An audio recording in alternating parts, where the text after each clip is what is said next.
Hello everybody, it's Marianne Essam here. Lovely to see you all. Well, almost. I'm imagining a room full of resourceful, kind, creative, energetic individuals who are all committed to helping us build community, to build community resilience, to build community connectivity, to build community creativity. Is that you all? Yes, give me a wave. Yep, I thought so.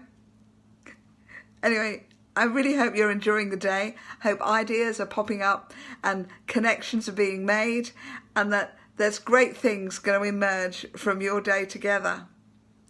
So, why is art and culture an important part of health? Certainly, it's not what we learn at medical school. We're realising now that actually only 5 to 10% of health is actually medical. We're realising that 25% of people that come and see us as GPs don't primarily have a clinical need.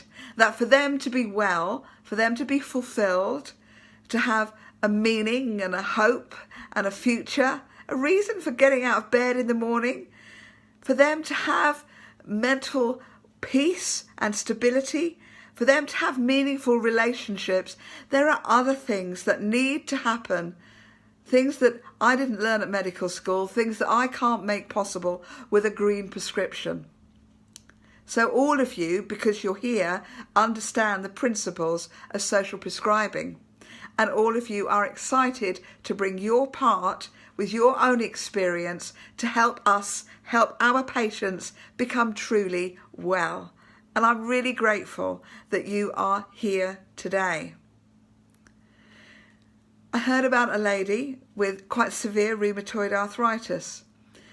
And I think it's really pertinent that her social prescribing link worker offered her, as part of that all-important, multifaceted, personalised care plan, the opportunity to try something creative.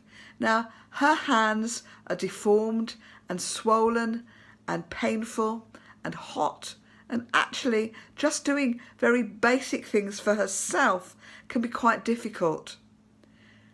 But she was willing to try this creative group, and she found that her hands could do more than she imagined. She acknowledged that some of those things were painful, but she was interested to note that the pain wasn't what mattered at that point. Because actually, the thrill of making something beautiful, the thrill of picking up new skills, the thrill of handling new tools, and particularly the thrill of being part of a group of other people making the same kind of discoveries was immense. And that noise, as it were, was far louder than the pain in her brain.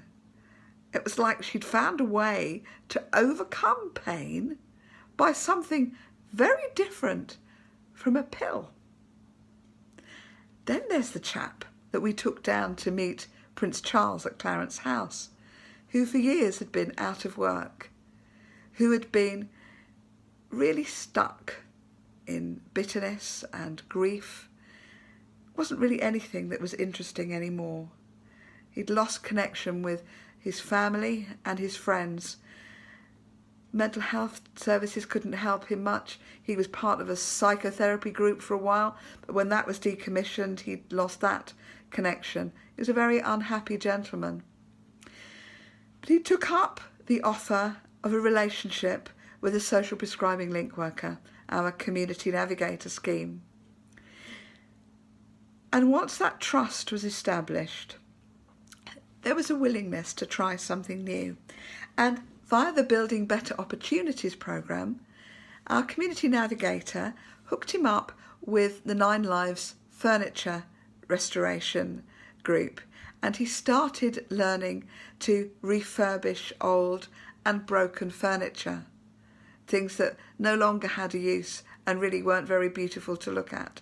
And he's realised in retrospect that what he was doing in taking hold of a piece of disused, broken, ugly furniture is kind of much like the journey he has been on personally, as he has allowed the wonders of social prescribing to unlock the potential within himself.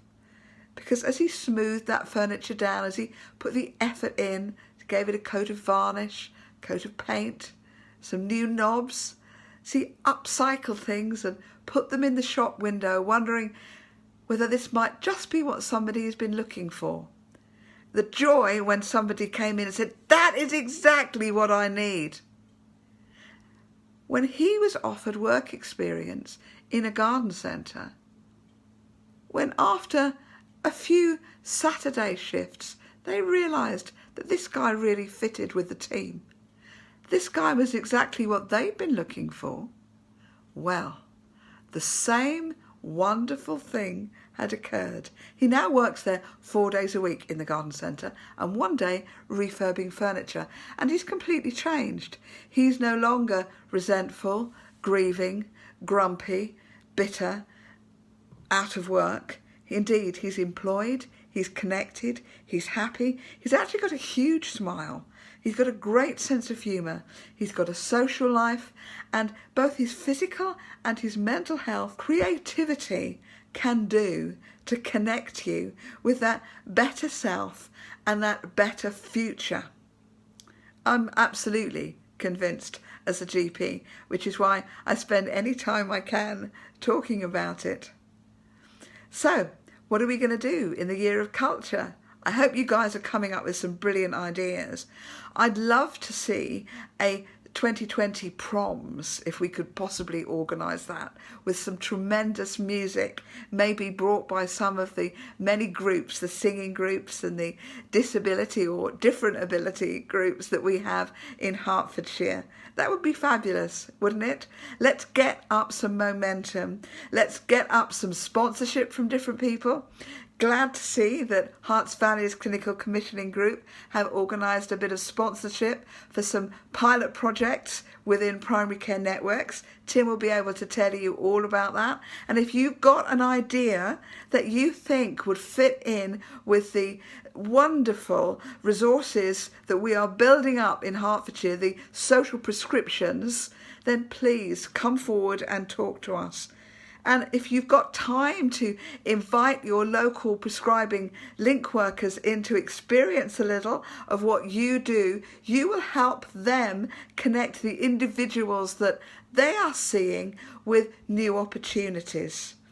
Photography, pottery, all sorts. We really sincerely need you all on board, bringing your part and understanding with us what it is that art and culture, generally creativity, connectivity, doing new and beautiful things, what that does for us in the way that we view ourselves.